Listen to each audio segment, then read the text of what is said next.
Hi, welcome everybody, welcome.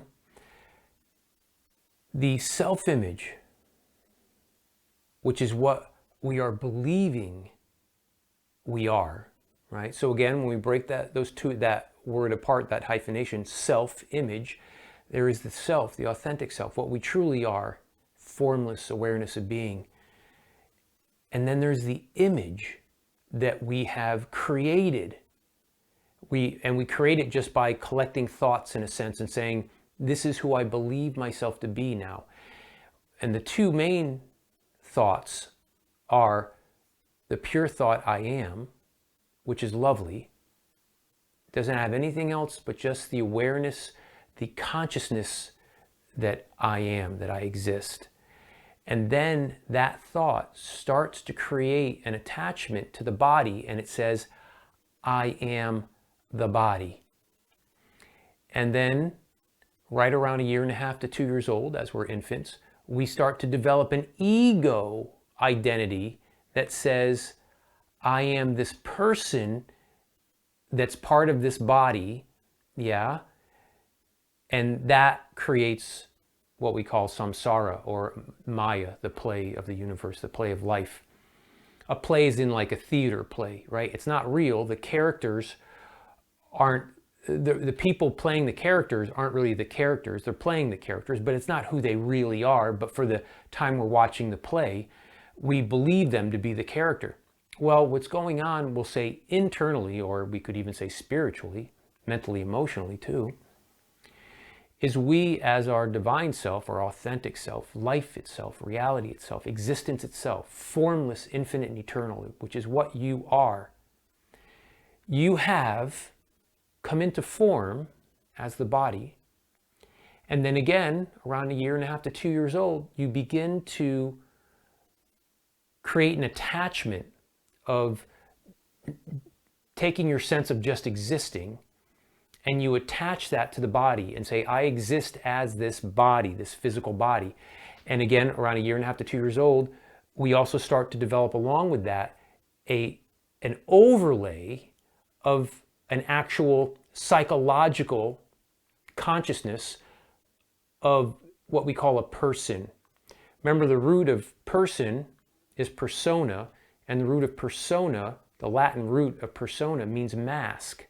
So our whole idea of I'm a person is really what we're saying is, I believe I'm this mask identity. That's really what we're saying, believe it or not. But what is it that's actually saying that? So there's something that isn't the masked identity that's saying I'm believing myself or being alive in the mask of identity. And so we say, my master says, that the person creates its own thoughts about itself and about the world and suffers its own thoughts.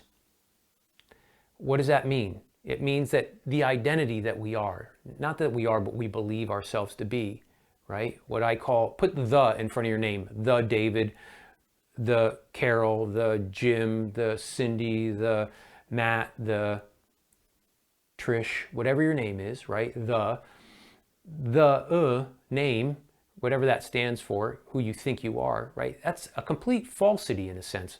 It's not who you actually are. It's just who you're believing yourself to be. It seems real.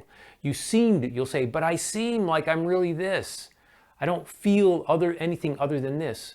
Why? Because we've just gotten so used to, and when I say we, I don't mean we the people, I mean we as that one divine essential life, reality, has given itself unconditionally to an idea, an identity, and now is giving life to that and experiences itself as that in form. And from that point, that whole mask then creates its own thoughts about its masked identity and says, well, as this masked identity, this is my thoughts and beliefs, and so whatever happens, now I create more thoughts about that stuff, and I suffer those thoughts about how it affects my identity. Do you get that? Because it's big. You'll start to recognize and you'll separate you'll start to become what we call the witness or observer of all of this identity play that's going on. But you'll realize, but I am not this. I'm giving life to it, and that's why it feels so real, because I'm life itself. But it is not who I am. It is just a projected experience. Just like a movie projector has film in it. Like, so let's say you take a home movie from when you were a little kid. If you grew up when I did, there were no such things as video cameras. It was film cameras. And you run the film through the projector, and the projector throws light through the film and onto whatever it is, a screen, a wall, or a sheet, whatever. Yes? You're not the projected image. You're what's giving light. You are the light, the pure light, that then pushes through or illuminates the film, which is all the thoughts of your identity. We could say the film itself is your identity with all the images on it, which are thoughts.